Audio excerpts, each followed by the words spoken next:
All right, what the heck is Paul talking about in 1 Timothy? And are women banned from leadership? That's what we're going to talk about in this video and multiple videos, because we're going deep into the Greek here.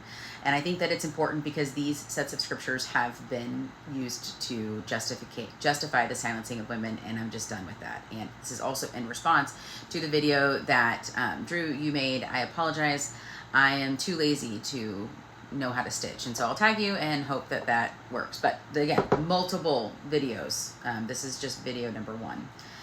First, you allege in your response to me about 1 Timothy that 1 Timothy 2 is the setup for the explanation of 1 Timothy 3. In other words, 1 Timothy 2 sets up the hierarchy with the idea of Adam and Eve in creation, and then that flows into 1 Timothy 3. However, I think that that is not a careful nor a true reading of the letter.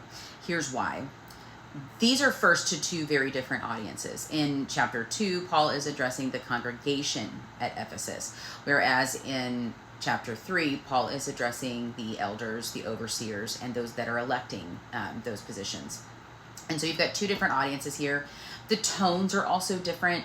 In chapter 2, this is a corrective tone. This is dealing with the worship issues at the church of Ephesus, whereas in chapter 3, this is more an instructive. So, Timothy, here's what you're looking for in elders.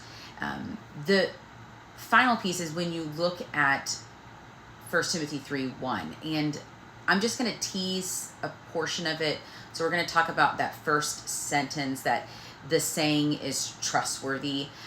This is a rhetorical symbol. When Paul uses this in the pastoral letters, this is a, hey, I need you to pay attention because what follows is trustworthy and important. But it was never used as a therefore or a conclusion marker. So it either highlighted or adds weight to what was said, or it shifts the focus to something that Paul wants to anchor with authority. And we see that shift here. And so we have the conclusion, and we read them together, right? In chapter 2, verse 15, it says, and women will be saved by childbirth.